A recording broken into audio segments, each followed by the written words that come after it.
Hello people! Shish barak naman ang pagkain namin kanina. Ginawa ko to nung December pa. Parang nagpagawa si amo nito and naubusan ako sa freezer ng stock nito. Gumawa ako ng marami.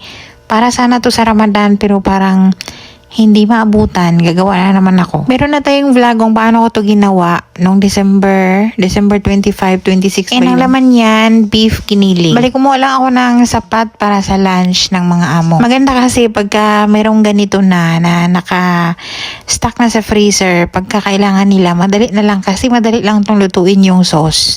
Kailangan na natin ng bawang and coriander, tapos yogurt. Yung yogurt dyan, ito yung binili ni amo isang kilo, kaya tinansya ko na lang. Kasi yung by cup na maliliit, 6 yung ginagamit ko dito.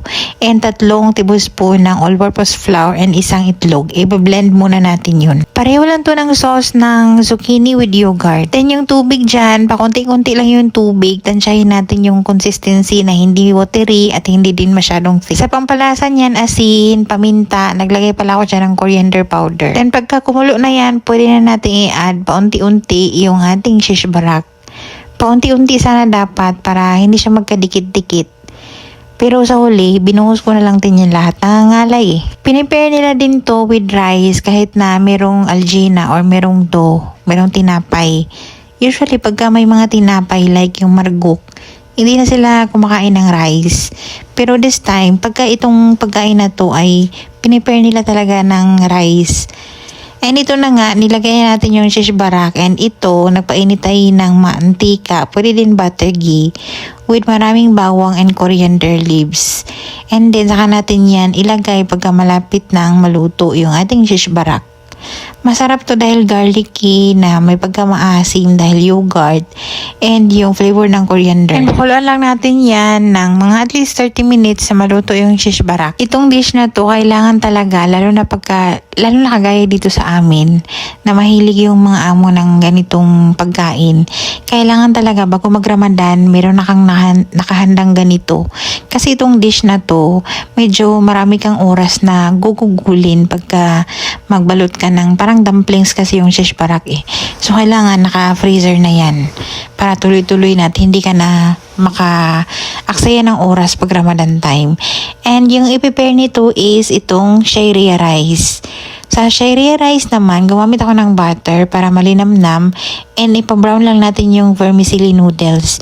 And naglagay na tayo ng rice and tubig. And yun, paigahin na natin at paininin. Then ito naman, naalala nyo nung nag-spinach or sabana kami, yung tangkay, hindi ko tinatapon yan. Kasi nga masarap din to. Lalo na pagka may mga sabaw-sabaw. So naisipan ko na mag-isa na lang ako ng konti. Kalahati nun, hindi ko inubos kasi nga pagka inubos ko din ng luto, initin din kinabukasan. Pwede naman yan ipang sahog sa mga mungko, tinula. So, masarap yan, yung spinach na to. And, ginisa ko lang yan sa bawang na may ginger yun. Extra kasi yun kahapon. And, naglagay lang tayo ng konting oyster sauce dyan, paminta. And, naglagay tayo ng sesame oil pag malapit ng maluto. So, masarap to i-prepare sa mga prito-prito. So, yun lang, pagka naluto na yan, lahat ng mga niluluto, maghintay lang kami ng mga estudyanteng darating dito, saka kami kakain. Mga kain namin dito, lunch namin mga alas 4 na ng hapon. Parang kasama na nga yung hapunan dyan. Tapos yung hapunan ng mga bata, 6 o'clock, 6:30, ganun yung hapunan nila kasi may pasok pa. Itong gulay, yung tangkay ng spinach, para yan sa amin ni Ben. And ito palang ito palang shish barak na to, 2 dish yung niluluto ko dito minsan ay magre-request sila ng red sauce. Pagka red sauce naman, walang yogurt yun. Tomato paste and fresh tomato blended naman yung sauce nito. Pero pareho yan sila na merong coriander and garlic. Ako talaga nasarapan ako sa dish na to, para siyang nakakabusog na kahit walang rice. Shish barak. Tapos meron tayong leftover na tinola. Nag-init lang yung niluto kanina. Tapos meron tayong bagoong. Sino nga yung tutong? Sino yung tutong? Ito, pwede na itong walang kanin. Iwan ko bakit magkakanin pa sila. Minsan pag may something daw yung pagkain, hindi naman sila magkakanin. Pero itong pagkain na to, magkakanin sila. Ay,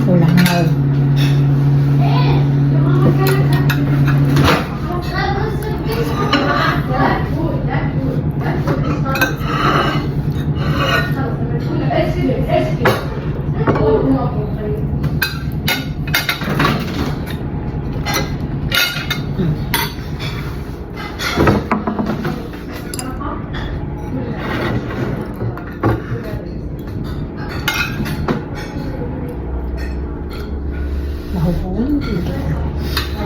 Isang langaw dito na maligid. Ayun. Kapiksik, salamat ka kumakain kayo mamaya kasi ma-shoot dun eh. Lunchi, mga kapitbahay. Ayan, nagsalita na ako ah.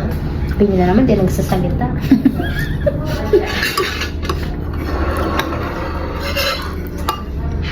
Ang mga tao nga naman, wala tayong mapupuntahan sa kanila. Hindi ako nagsalita. Ganyan ko si Rita. Pag nagsalita, maartisan ko kayo lugar yung katawan lupa ko. Yung ulam natin painit. Pero meron tayong ulam na ano. Aray ko mainit. Tangkay. Tangkay ng spinach. Spinach? Spinach. Spinach. Tangkay ng spinach. Inadobo ni Raisa. Mainit yung lalagyan kaya hindi ko mawala. Tapos papainit natin yung tinola. Huwag na kayo magreklamo ha. Itong plato namin, wala yan. Alam ko na yung mga yun.